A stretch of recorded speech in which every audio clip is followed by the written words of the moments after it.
بسم اللہ الرحمن الرحیم۔ رات کے اندھیرے میں انڈیا کا پاکستان پہ وار۔ لوگ کہتے ہیں نظریہ ہمیشہ زندہ رہتا ہے۔ میں نے بڑے بوڑھوں سے بھی یہی سنا ہے کہ سوچ کو تو موت نہیں آتی ہے۔ کتابوں میں بھی یہی پڑھا ہے کہ آپ سوچ پر لاکھ پابندیاں لگائیں، اسے قید کر دیں، گلا گھونٹ دیں، یہ کبھی نہیں مرتی۔ یہ سب باتیں کہنے سننے کی حد تک تو ٹھیک ہے، لیکن عملی زندگی میں ایسا شاید نہیں ہوتا۔ میرے نزدیک اس دنیا میں وہی نظریہ زندہ ہے جس نے خبر کا پرچار کیا۔ میرے نزدیک اس دنیا میں وہی نظریہ زندہ رہا جس نے خیر کا پرچار کیا۔ وہی سوچ زندہ رہتی ہے جو انسان کو فلاح کا درس دیتی ہے، جو امن پر زور دیتی ہے، ظلم سے روکتی ہے اور انسان کو خوشحالی کا ہنر سکھاتی ہے۔ ہر وہ نظریہ جس کی بنیاد نفرت پر رکھی جائے، ہر وہ سوچ جو تعصب کے زہر سے زہر آلود ہو، جو خیر کی بجائے شر کا درس دے، جو جان بچانے کی بجائے جان لینے پر اکسائے، جو دکھ بانٹنے کے بجائے دکھ دینے کی بات کرے، ایسی سوچ وقت کے ساتھ ساتھ اپنی موت آپ مر جاتی ہے۔ اور انڈیا کا آج جو حشر ہو رہا ہے، یہ اس کی اس بیمار سوچ کا نتیجہ ہے۔ انڈیا نے ہمیشہ انتہا پسندی کو فروغ دیا، اس نے ہمیشہ ہمسایہ ممالک کے ساتھ نفرت کا اظہار کیا، دشمن تو دشمن، اس نے دوست ہمسایہ ممالک کو بھی ہمیشہ دھوکہ دیا۔ یہی وجہ ہے کہ آج پوری دنیا میں سفارتی طور پہ تنہائی کا شکار ہے۔ 8 اگست کو بین الاقوامی ثالثی عدالت نے سندھ طاس معاہدے پہ بھارت کے خلاف فیصلہ سنایا تھا، اور یہ فیصلہ کل شام کو تحریری طور پہ جاری کر دیا گیا۔ ثالثی عدالت نے بھارت کو پابند کیا ہے کہ وہ مغربی دریاؤں یعنی سندھ، جہلم اور چناب کا پانی بلا روک ٹوک پاکستان کے لیے کھلا چھوڑ دے۔ آپ انڈیا کی کمینگی کا اندازہ کریں کہ انڈیا نے آدھی رات کو پیشگی اطلاع دیے بغیر دریائے ستلج میں اچانک پانی چھوڑ دیا۔ بریکنگ نیوز یہ ہے کہ تمام سوشل میڈیا پلیٹ فارمز اور یہ جو نیٹ ورکس ہیں، انہوں نے پچھلے 3 دنوں میں تقریباً 1400 اکاؤنٹس بلاک کر دیے ہیں۔ واٹس ایپ ہو، ٹیلی گرام ہو، فیس بک ہو، انسٹاگرام ہو، واٹس ایپ، یہ تمام اکاؤنٹس بلوچستان میں دہشت گردی کے نیٹ ورک سے منسلک تھے۔ اس خبر کا مطلب یہ ہے کہ دہشت گردوں سے ان کا اصل ہتھیار چھن گیا۔ دوسری بریکنگ نیوز یہ ہے کہ امریکہ نے کالعدم BLA اور کالعدم مجید بریگیڈ کو دہشت گرد گروہ قرار دے دیا۔ دہشت گردی کے خلاف جنگ میں پاکستان کی ایک کامیابی کوئی معمولی کامیابی تو نہیں ہے، بلکہ پاکستان کے بیانیے کی جیت ہے۔ اور میں سمجھتا ہوں کہ آج اجیت دیول کتے کی موت مر گیا۔ کتے کی موت مر گیا اجیت دیول، اور اس ذلت آمیز موت پر انڈین میڈیا آج کس طرح ماتم کر رہا ہے، سنیں۔ All right, big breaking news coming in at this point of time. The US Department of State has designated the Balochistan Liberation Army, or the BLA, and its alias Majid Brigade as a foreign terrorist organization, citing their terrorist activities, including the deadly attacks and hijackings, is what the US has said. This designation blocks the BLA's property and the interest in the United States as well, prohibits transactions with them, and aims to curtail their terrorist activities. آپ نے Indian media کا واویلا سنا؟ Field marshal Asif Munir نے تو ابھی صرف دم پر پاؤں رکھا ہے اور ان کا یہ حال ہو گیا ہے۔ پتہ نہیں جس دن اس کی گردن پہ پاؤں آیا تب اس کا کیا حال ہوگا۔ ویسے مجھے یقین ہے کہ اس دن ان کی چیخیں سننے والی ہوں گی۔ میں آپ کو بتاؤں ان کے رونے پیٹنے کی اصل وجہ کیا ہے۔ یہ اس لیے ماتم کر رہے ہیں کیونکہ آصف منیر نے صرف 2 ماہ میں ان کے مکروہ عزائم پر پانی پھیر دیا۔ انڈیا نے ایک طویل عرصے سے بلوچستان میں اپنے پنجے گاڑ رکھے تھے۔ اجیت دیول نے کئی سال لگا کر وہاں دہشت گردی کا ایک نیٹ ورک قائم کیا تھا، اور یہ کالا شیطان بلوچستان کی نوجوان نسل کو مسلسل گمراہ کر رہا تھا۔ اسی درندے نے بلوچ طلباء کے ہاتھوں سے کتاب چھین کر ان کو بندوق تھما دی، کلاس روم سے اٹھا کر ان کو پہاڑوں پہ دھکیل دیا، اور یہ اجیت دیول ہی ہے جسے بلوچستان میں سرگرم تمام دہشت گرد گروپس کو ایک پلیٹ فارم پہ متحد کیا، انہیں اسلحہ اور فنڈز دیے، لاجسٹک سپورٹ فراہم کی، پاکستان کے ہمسایہ ممالک میں ان کی تربیت کا بندوبست کیا۔ یہ اجیت دیول ہی ہے جس نے مجید بریگیڈ کے لیے خودکش بمباروں کا باقاعدہ اسکواڈ تیار کیا اور پھر اس میں خواتین کو بھرتی کیا۔ یہ اجیت دیول ہی ہے جس نے زراب کے نام سے انٹیلیجنس نیٹ ورک قائم کرنے میں مجید بریگیڈ کی معاونت کی۔ یہ اجیت دیول ہی ہے جس نے انسانی حقوق کے نام پہ بلوچ یکجہتی کمیٹی بنائی اور پھر مارنگ بلوچ کو BLA کا سیاسی چہرہ بنا دیا۔ مارنگ اور اس کے گروہ اجیت دیول کے اشارے پہ کالعدم BLA کو کور فراہم کرتے تھے، تو بلوچستان کے جس علاقے میں دہشت گردوں کے خلاف آپریشن شروع ہوتا ہے، یہ لوگ اسی علاقے میں پہنچ کر دھرنا دے دیتے تھے.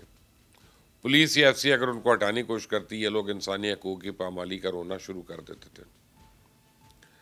یہ اجیت دیول ہی ہے جس نے بی ایل اے اور بی وائی سی کو نہ صرف سوشل میڈیا کے ہتھیار سے لیس کیا بلکہ ان لوگوں کو سوشل میڈیا کا استعمال بھی سکھایا. اور شیطان مودی کی اس چیلے نے بی وائی سی کی سرگرمیوں کے انٹرنیشنل میڈیا میں کوریج کا بندوبست کیا. اسی کے اشارے پر انٹرنیشنل میڈیا مارنگ بلوچ کو آج بھی مظلومیت کا استعارہ بنا کے پیش کرتا ہے. تو اجیت دیول نے جس مکاری سے بلوچستان میں بساط بچھائی تھی ہو سکتا ہے اس سلسلہ بھی چند سال اور چلتا رہے, لیکن جعفر ایکسپریس کے اغوا نے اس کی سازش چاک کر دی. نیتے مسافروں کے قتل نے انڈیا کو بری طرح ایکسپوز کر دیا. جس طرح انڈین میڈیا نے اس واقعے کی کوریج کی, جس طرح را نے اغوا کاروں کو ریئل ٹائم انٹیلیجنس معلومات فراہم کی, جس طرح را کے افسر اغوا کاروں کو لمحہ بلمحہ ہدایات دیتے رہتے تھے, اس نے پوری دنیا کو یہ سوچنے پہ مجبور کر دیا کہ کوئی بھی دہشت گرد گروہ بیرونی معاونت کے بغیر اتنی بڑی کارروائی نہیں کر سکتا. پوری دنیا نے اپنی آنکھوں سے دیکھا کہ انڈین میڈیا کو ٹرین اغوا کرنے والوں کی ہر چال کا پہلے سے علم ہوتا تھا. اسی دن پوری دنیا نے جان لیا کہ بلوچستان میں جاری بدامنی کے پیچھے انڈیا ہے. اس دن پوری دنیا نے ہمارا یہ موقف تسلیم کر لیا کہ پاکستان میں دہشت گردی کا سپانسر ہندوستان ہے. اور یہی وجہ ہے کہ پہلگام واقعے پہ دنیا کے کسی ملک نے انڈیا کی حمایت نہیں کی ہے. اور یہی وجہ ہے کہ پوری دنیا نے آپریشن سندور کو جاریت قرار دیا. اور یہی وجہ ہے کہ صدر ٹرمپ آج بھی مودی کو روزانہ ذلیل کر رہے ہیں. امریکہ نے پابندیاں تو کالعدم بی ایل اے اور مجید بریگیڈ پہ لگائیں, لیکن اس کا براہ راست نشانہ انڈیا بنے گا. انڈیا اب کھل کر بی ایل اے کی حمایت بھی نہیں کر سکے گا اور Indian media B L A کی دہشت گردی کو گلوریفائی کرنے کی جرات نہیں کرے گا.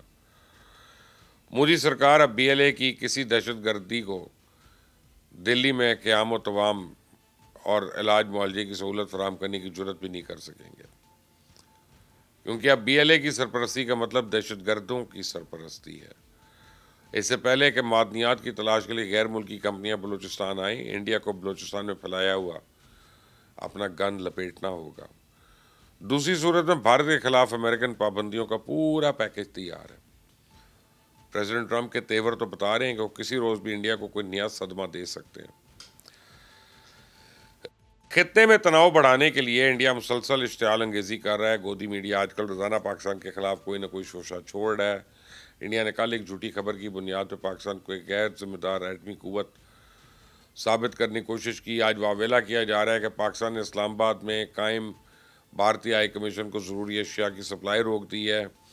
اور گودی میڈیا کے مطابق انڈین ہائی کمیشن کے پاس نہ پانی ہے, نہ تیل, نہ گیس سلنڈر منگوانے کی اجازت دی جا رہی ہے.